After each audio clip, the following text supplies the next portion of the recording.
कोशिश करें, बहाना नहीं बनाएं। बहाना बना लो या बदलाव लाओ, चुनना आपको है। वह जो बहाने बनाने में अच्छा है वह शायद ही कभी किसी और चीज के लिए अच्छा होता है। कल एक रहस्यमय भूमि जहां सभी मानव की उत्पादकता, प्रेरणा और उपलब्धि का 99% संग्रहित किया जाता है। यदि यह आपके लिए महत्वपूर्ण है तो आप एक रास्ता खोज लेंगे, नहीं तो बहाना ढूंढ लेंगे। आपके पास केवल 2 विकल्प हैं, उन्नति करें या बहाने बनाएं। बहाने हमेशा आपके लिए रहेंगे, अवसर नहीं। बहाने झूठ हैं जो हम खुद से कहते हैं ताकि इसमें हमारी गलती न हो। खुशी पाने वाले वही हैं जो बहाने नहीं बनाते। यदि यह टूटा हुआ है तो वे इसे ठीक करते हैं, यदि यह गलत है तो वे इसे ठीक करते हैं। एक बहाना खुद से वादा करने का एक तरीका है कि हमारे पास फिर से वही मुद्दा होगा। आपके पास या तो परिणाम हो सकते हैं या बहाने, लेकिन दोनों साथ नहीं। बहाना मत बनाएं, काम करें, परिवर्तन लाएं, फिर इतिहास बनाएं। दिन के अंत में कोई बहाना नहीं, कोई स्पष्टीकरण नहीं, कोई पछतावा नहीं होना चाहिए। नेतृत्व, लीडरशिप बहाना बनाने के बजाय जिम्मेदारी लेने के बारे में है। एक बहाना स्वयं द्वारा लगाए गए अवरोध से ज्यादा कुछ नहीं है। आपके बहाने कितने अच्छे हैं, इससे कोई प्रभावित नहीं होता है। सफलता तब मिलती है जब आपके सपने आपके बहाने से बड़े हो जाते हैं। हमारे पास इच्छा शक्ति से अधिक क्षमता है और यह अक्सर हमारे लिए एक बहाना होता है कि हम कल्पना करते हैं कि चीजें असंभव हैं। सभी असफल लोगों में से 99% ऐसे लोगों से आते हैं जिन्हें बहाने बनाने की आदत होती है। कभी कभी आपको उनके बहाने सुनने की जरूरत नहीं है, क्योंकि उनके कार्यों ने पहले ही सच बोल दिया है। कोई डर नहीं, कोई हद नहीं, कोई बहाना नहीं। बहाने कीलें हैं जो असफलता का घर बनाने के लिए उपयोग की जाती हैं। ज्यादातर लोग जो अपनी क्षमता तक नहीं पहुंचे हैं, उनके पास बहाने की एक लंबी सूची है कि उन्होंने ऐसा क्यों नहीं किया। अपने बहानों से मजबूत बनो। किसी और की अपेक्षा खुद की ऊंची औकात बनाएं। कभी बहाने ना बनाएं। आपके बहाने सिर्फ झूठ हैं, आपके डर ने आपको कहीं का नहीं छोड़ा है। एक्शन लेना प्राथमिकताओं को व्यक्त करता है। एक रास्ता बनाएं, बहाना नहीं।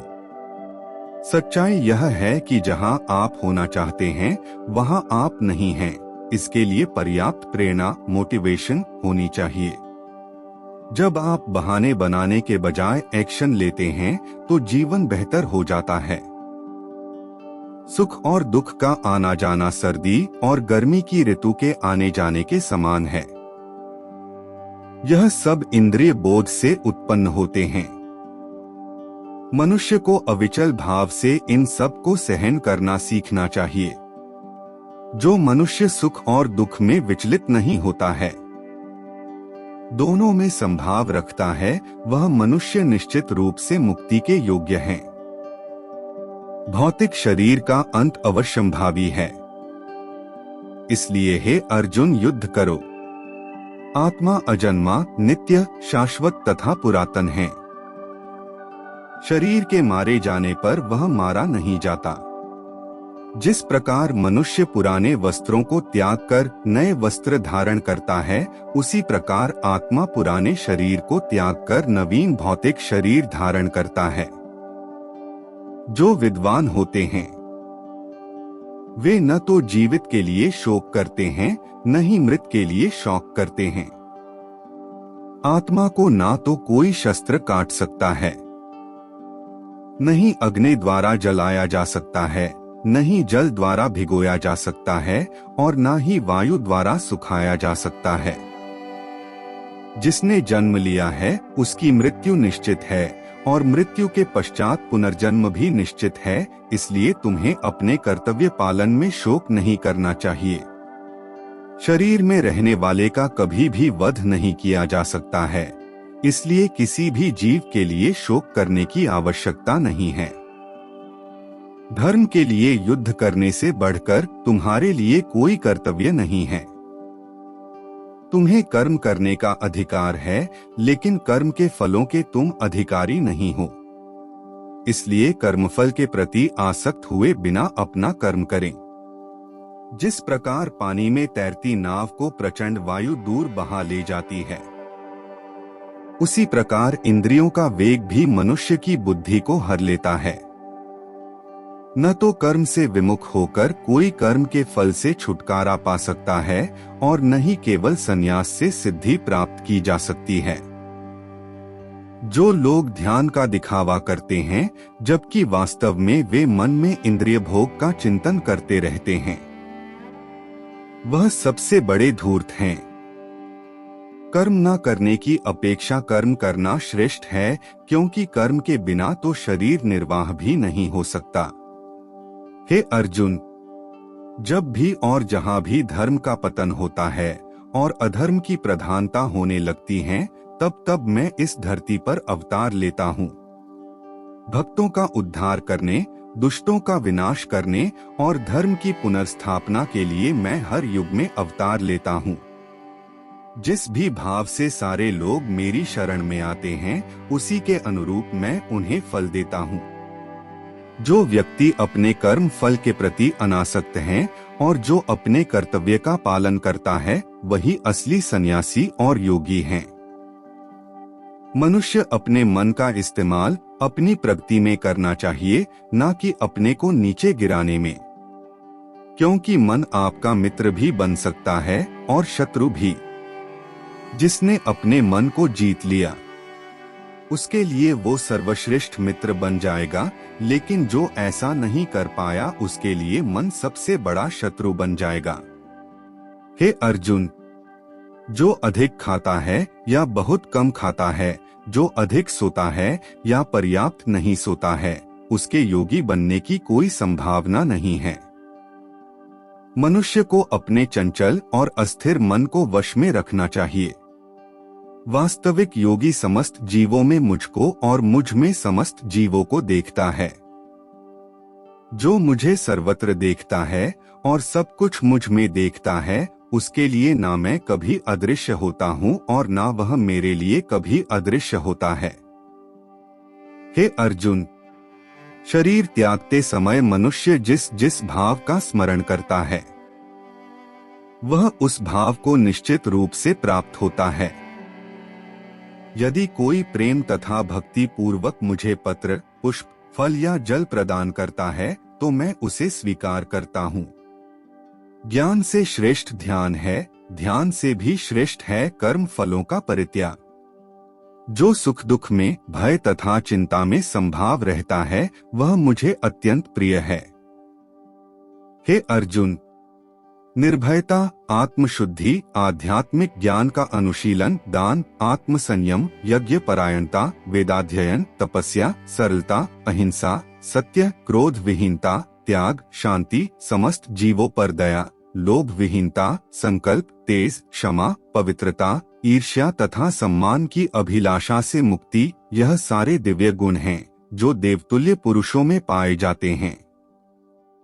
अहंकार, घमंड, अभिमान, क्रोध, कठोरता तथा अज्ञान यह आसुरी स्वभाव वालों के गुण हैं।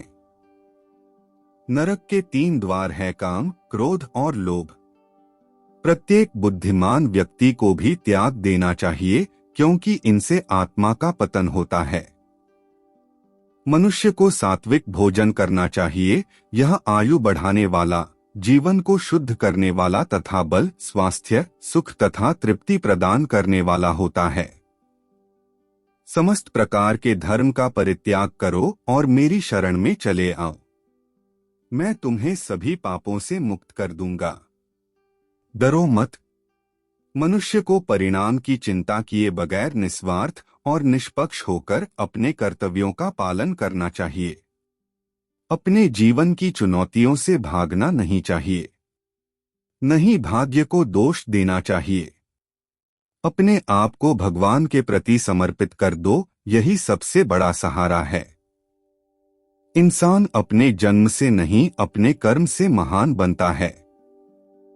जब इंसान अपने काम में आनंद खोज लेते हैं तो वह पूर्णता प्राप्त करते हैं। आसक्ति से ही कामना का जन्म होता है। सम्मानित व्यक्ति के लिए अपमान मृत्यु से भी बदतर होता है। जो वास्तविक नहीं है उससे कभी डरो मत। प्रत्येक व्यक्ति का विश्वास और स्वभाव उसके वातावरण के अनुसार होता है। जो कर्म प्राकृतिक नहीं है वह आपको तनाव देता है। बुद्धिमान व्यक्ति ईश्वर के सिवा किसी और पर निर्भर नहीं रहता है। अर्जुन, मैं इस धरती की सुगंध हूँ, मैं अग्नि का ताप हूँ, मैं ही सभी प्राणियों का संयम हूँ। मुझे कोई भी कर्म बांध के नहीं रखता, क्योंकि मुझे कर्म के फल की कोई चिंता नहीं है। बुद्धिमान व्यक्तियों को बिना किसी स्वार्थ के समाज की भलाई करनी चाहिए। जो व्यक्ति किसी भी देवता की पूजा करते हैं वो अप्रत्यक्ष रूप से मेरी ही पूजा करते हैं। मनुष्य के दुखों का कारण उसका मोह है। जितना अधिक मोह करेगा उतना ही अधिक कष्ट भोगेगा। ईश्वर भूत, भविष्य और वर्तमान के सभी प्राणियों को जानता है, लेकिन वास्तविकता में उस परमात्मा को कोई नहीं जानता। भाग्य के भरोसे केवल वही लोग बैठे रहते हैं जिनके जीवन में कुछ करने के लिए प्रेरणा नहीं होती है। एक अनुशासित व्यक्ति ही अपना, अपने समाज का, अपने देश का विकास कर सकता है। श्रेष्ठ बनना भी एक महानता है, क्योंकि समाज में लोग श्रेष्ठ पुरुषों का ही अनुसरण करते हैं। इस दुनिया में सबसे महान रहस्य कर्मयोग हैं। जो हुआ अच्छा हुआ, जो हो रहा है अच्छा हो रहा है, जो होगा वह भी अच्छा ही होगा। तुम्हारा क्या गया जो तुम रो रहे हो, तुम क्या लाए थे जो तुमने खो दिया, तुमने क्या पैदा किया जो नष्ट हो गया है, तुमने जो लिया यहीं से लिया, जो दिया यहीं पर दिया, जो आज तुम्हारा है वो किसी और का होगा, क्योंकि परिवर्तन ही संसार का नियम है। जीवन ना तो अतीत में है ना ही भविष्य में, जीवन तो वर्तमान में है। जन्म लेने वाले के लिए मृत्यु उतनी ही निश्चित है जितना कि मरने वाले के लिए जन्म लेना, इसलिए इस पर शोक नहीं करना चाहिए। मनुष्य अपने विश्वास से निर्मित होता है, जो जैसा विश्वास करता है वैसा ही बन जाता है। फल की इच्छा छोड़कर कर्म करने वाला पुरुष ही अपने जीवन को सफल बनाता है।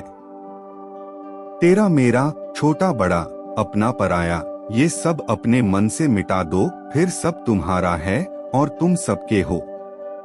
सदैव संदेह करने वाले इंसान के लिए प्रसन्नता न तो इस लोक में है न ही परलोक में। जो अपने मन को नियंत्रण में नहीं रखता उसके लिए वह शत्रु के समान काम करता है। अशांत मन को नियंत्रित करना कठिन है, लेकिन अभ्यास के द्वारा इसे वश में किया जा सकता है। पृथ्वी पर जिस प्रकार मौसम का बदलाव होता रहता है, उसी प्रकार हमारे जीवन में भी सुख दुख आते रहते हैं। इनसे हमें विचलित नहीं होना चाहिए। समय से पहले और भाग्य से अधिक किसी को कुछ नहीं मिलता।